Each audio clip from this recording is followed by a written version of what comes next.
Good morning students. तो आज हम सेकंड चैप्टर पढ़ने वाले हैं, द थीफ स्टोरी। ठीक है, और इस चैप्टर के कुछ पार्ट हम करने की कोशिश करेंगे। उसके बाद आप लोगों को इसके करेक्टरिस्टिक्स करने हैं, जो थीफ है उसका और अनिल है उसका। ठीक है, तो इसको शुरू करते हैं। I was still a thief when I met Anil and thought only 15. I was an experienced and fairly successful hand. तो मैं अभी भी एक चोर था जब मैं अनिल से मिला। एंड थॉट ओनली 15, मैं लगभग 15 साल का था। And I was an experienced and very successful hand. Experience यानी कि मैं काफ़ी तरक्की कर चुका था चोरी के काम में, और मैं बहुत ही शातिर चोर था अपने आप में इतने एक्सपीरियंस के बाद। Anil was watching a wrestling match when I approached him. He was about 25। Anil जो है, जब मैं उससे मिला पहली बार तो वो एक रेसलिंग मैच देख रहा था। ठीक है, वो लगभग 25 साल का रहा होगा, 25 साल का था। अ टॉल लीन फेलो, एक लंबा दुबला सा लड़का था। एंड लुक्ड ईजी गोइंग, और मुझे लगा ईजी गोइंग होता है लापरवाह किस्म का, तो मुझे लगा ये तो लापरवाह किस्म का लग रहा है। Kind and simple enough for my purpose. I hadn't much luck of late and thought I might be able to get into the young man's confidence. तो मुझे ये बहुत ही आसान शिकार लग रहा था अपनी अगली चोरी के लिए, और मुझे ऐसा भी लग रहा था कि इस इंसान का, इस आदमी का जो विश्वास है, मैं बड़ी ही आसानी से जो है जीत लूँगा। कोई दिक्कत वाली बात नहीं है इसमें। You look a bit of wrestler your self, I said. A little flattery helps in making friends. तो मैंने उससे कहा कि तुम भी किसी रेसलर से कम नहीं लगते, और मैंने उसकी झूठी सी ऐसी ही बड़ाई कर दी, क्योंकि इससे थोड़ी मदद मिलती है लोगों को जान पहचान बनाने में, लोगों से घुलने मिलने में। तो मैंने उसकी झूठी सी तारीफ कर ही दी। So so do you, he replied, which put me off a moment because at that time I was rather thin. तो उसने पलट के मुझे जवाब दिया कि हाँ, तुम भी रेसलर लगते हो वैसे। और उसके इस जवाब ने मुझे थोड़ा सा हैरानी में डाला, क्योंकि मैं बहुत ही ज़्यादा पतला था उस वक्त पे। Well, I said modestly, I do wrestle a bit. फिर मैंने भी हाँ में ही उत्तर दे दिया कि हाँ, मैं भी थोड़ी बहुत रेसलिंग कर लेता हूँ। What's your name?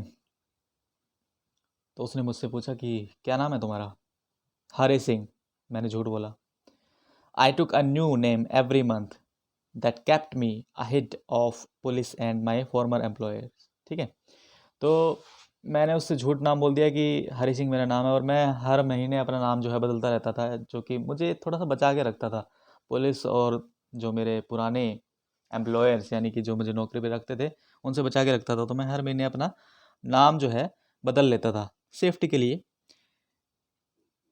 After this introduction, Anil talked about well-oiled wrestlers who were grunting, lifting and throwing each other about. तो थोड़ा सा ये इंट्रोडक्शन हुआ हमारे बीच में, एक दूसरे का नाम पूछा। उसके बाद में अनिल ने बातें शुरू कर दी इन पहलवानों के बारे में, जो कि बिल्कुल घुर्रा रहे थे, एक दूसरे को उठा उठा उठा के फेंक रहे थे, पटक रहे थे कुश्ती में। Each other about. I didn't have much to say, Anil walked away. तो मेरे पास कुछ कहने को था नहीं, तो अनिल ने ये बातें वगैरह बता के चलना शुरू कर दिया। I followed casually. तो मैंने भी उसका थोड़ा सा यूं ही पीछे पीछे चलना शुरू कर दिया। Hello again, he said. तो उसने कहा हाँ। I gave him my most appealing smile. I want to work for you, I said, but I can't pay you. तो मैंने उससे कहा कि मैं, मतलब इस थोड़ी सी स्माइल करते हुए मैंने कहा कि मैं तुम्हारे लिए काम करना चाहता हूँ, तुम्हारे साथ काम करना चाहता हूँ। तो उसने मना कर दिया कि but I can't pay you, कि मैं तुम्हें जो है पैसे नहीं दे सकता, मेरे पास इनफ जो है मनी नहीं है तुम्हें देने के लिए। उसके बाद I thought that over for a minute perhaps I had misjudged my man. I asked, can you feed me? तो मैं एक मिनट के लिए तो ये सोचने लगा, कहीं मैंने इस आदमी को गलत तो नहीं समझ लिया। मैं तो सोच रहा था थोड़ा सा ये अमीर होगा, इसको लूट लेंगे आसानी से, लेकिन ये तो खुद ही मतलब कि गरीब लग रहा है, कह रहा है कि मैं नहीं दे सकता पैसे, तो फिर कैसे काम चलेगा। लेकिन फिर मैंने उससे कह ही दिया कि कैन यू फीड मी, यानी कि तुम खाना तो खिला सकते हो ना मुझे, इतना कर सकते हो। तो उसने मुझसे पूछा can you cook, I can cook, I lied again. तो उसने पूछा कि खाना बना लेते हो, तो मैंने कह दिया हाँ बना लेता हूँ। और मैंने तो फिर से झूठ बोल दिया। If you can cook then maybe I can feed you, कि अगर तुम खाना बना सकते हो तो शायद मैं तुम्हें खिला दूंगा, मतलब कि तुम खा सकते हो मेरे घर पे, खाने जितना तो कुछ बन ही सकता है। शायद मैं पैसे ना दे पाऊँ तुम्हें, लेकिन खाना तो दे ही पाऊँगा अगर तुम खाना बनाने में एक्सपर्ट हो तो। If you can cook then maybe I can feed you. He took me to his room over the Jamuna sweet shop and told me I could sleep on the balcony. तो वो मुझे ले गया अपने कमरे पे, जमुना स्वीट शॉप है उसके ऊपर जो है, एंड टोल्ड मी कि यहाँ पे तुम बालकनी में जो है सो सकते हो। But the meal I cooked that night must have been terrible because Anil gave it to stray dogs. Stray dogs कौन से होते हैं? स्ट्रे डॉग्स होते हैं स्टूडेंट्स जो गली के आवारा कुत्ते होते हैं, जो गलियों में कुत्ते होते हैं उनको स्ट्रे डॉग्स बोलते हैं, ठीक है। तो जो मैंने खाना बनाया था, टेरेबल होता है बहुत ही बुरा, ठीक है। जो मैंने खाना बनाया था उस रात को बहुत ही ज़्यादा बुरा था, बहुत बहुत ज़्यादा बुरा था, और अनिल ने जो है उसको गली के कुत्तों को खिला दिया। And told me to be off, और साइड अड्डे को कहा, but I just hung around, लेकिन मैं उसके आसपास ही मंडराता रहा, smiling in my most appealing way and he couldn't help laughing. तो मैं थोड़ा सा मुस्कुरा रहा था, उसके आसपास मंडरा रहा था, तो वो भी मैं मुझे देख करके हंसने लगा, मुस्कुराने लगा। Later he patted me on the head and said never mind he would teach me to cook. तो उसने मुझे मतलब कि पीठ पे थपथपाया और कहा कि कोई बात नहीं, कोई मुश्किल की बात नहीं है, मैं तुम्हें सिखाऊंगा कि खाना कैसे बनाया जाता है। He also taught me to write my name and said he would soon teach me to write whole sentences and to add numbers. तो उसने कहा, मुझसे कहा कि मुझे मतलब कि अपना नाम लिखना सिखाया उसने मुझे, और कहा कि मैं तुम्हें और भी सेंटेंसेस लिखना सिखाऊंगा कि सेंटेंस कैसे लिखते हैं, और तुम्हें कैलकुलेशन भी सिखाऊंगा कि जोड़ घटा कैसे करते हैं, ठीक है। I was grateful. I knew that once I could write like an educated man there would be no limit to what I could achieve. और मैं इस चीज़ को देख करके बहुत ही खुश था, ग्रेटफुल था, क्योंकि मैं जानता था, मैं इस चीज़ को अच्छी तरह से समझता था कि अगर मैं पढ़ना लिखना सीख गया, बिल्कुल एजुकेटेड पढ़े लिखे आदमी की तरह, तो कोई लिमिट नहीं होगी कि मैं क्या अचीव कर सकता हूँ अपनी लाइफ में, क्या हासिल कर सकता हूँ। मैं कुछ भी अचीव कर सकता हूँ जो कि पढ़े लिखे लोग अचीव कर लेते हैं, पैसा कमा सकता हूँ और अच्छी ज़िंदगी जी सकता हूँ। तो इस तरह के थॉट जो है, यानी कि विचार मेरे मन में आ रहे थे। It was quite pleasant working for Anil. I made the tea in the morning and then would take my time buying the day's supplies. तो अनिल के साथ काम करने में बहुत मज़ा आ रहा था, ठीक है। सुबह उठ के मैं चाय बना देता था, उसके बाद मैं जो घर का सामान था वो लेने के लिए चला जाता था, usually making a profit of about a rupee a day. I think he knew I made a little money this way but he did not seem to mind.